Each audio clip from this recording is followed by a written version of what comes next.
So today we are going to talk about correction of the forefoot adduction and the hindfoot varus. Both of these deformities are corrected together because they are coupled together. Okay, so we have already corrected the cavus in our previous series. Okay, or the previous episode, we have covered how to correct the cavus. Now, once cavus is corrected, we move on to forefoot adduction and hindfoot varus.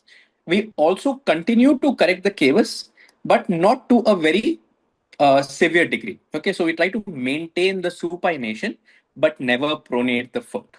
So how do we do this? We stabilize the talus by placing the thumb over the lateral aspect of the talar head and then hold the foot with the other hand and abduct it by using the first hand as a fulcrum. So the talar head acts as a fulcrum or a pivot around which the forefoot gets abducted.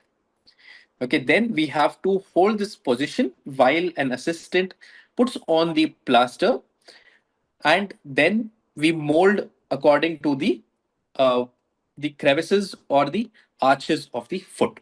Okay, so on the right hand side we see a beautiful picture. So this picture is called the acetabulum pedis, which is formed by the articular surface of the navicular and the superior and anterior facet of the calcaneum. So this, along with the spring ligament, which connects all of these together, forms what we call the acetabulum pedis.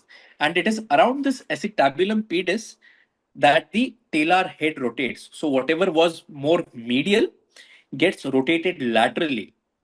And as we correct the forefoot abduction, the heel varus self corrects.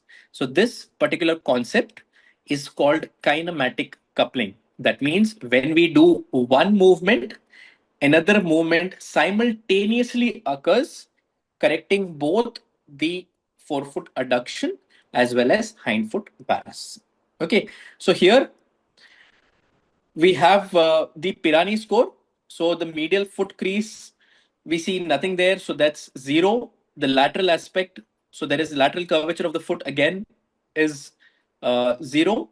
And the talar head coverage is nothing. So again, 0 there. So that's the empty heel sign.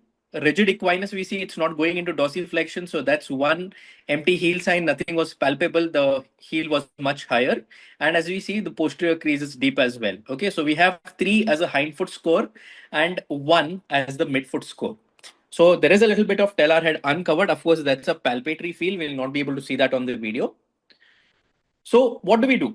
We stabilize the talus by placing the thumb over the head of the talus. So now the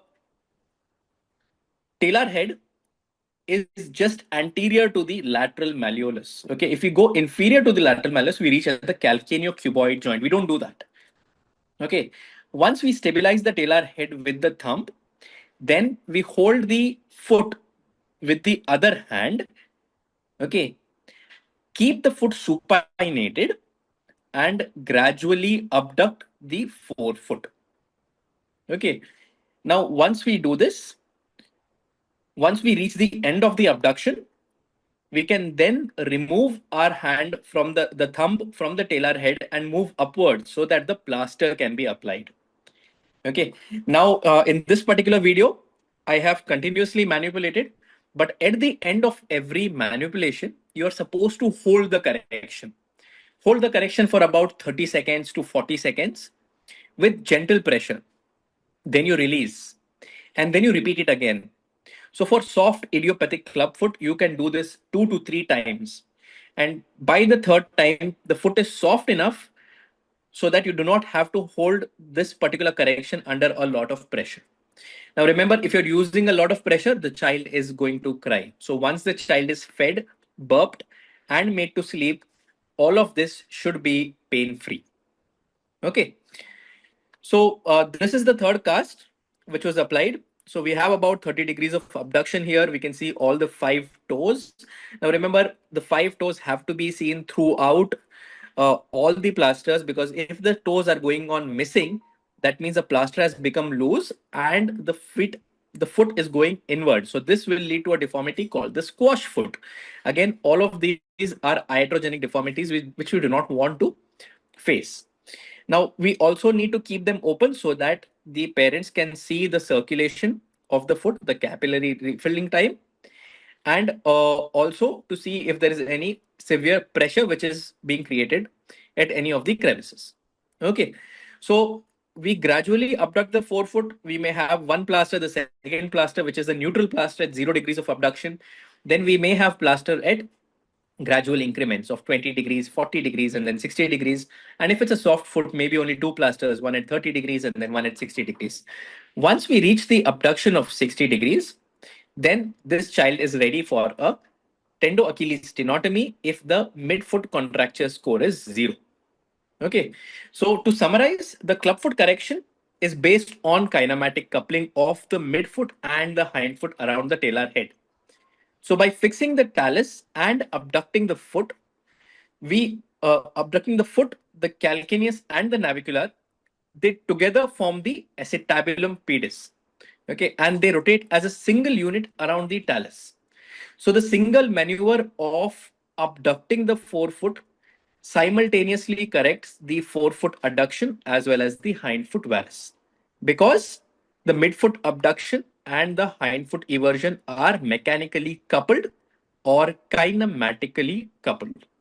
Okay, so once we finish this correction and get an abduction of 60 degrees, our foot is ready for correction of the residual equinus by a tendo Achilles tenotomy.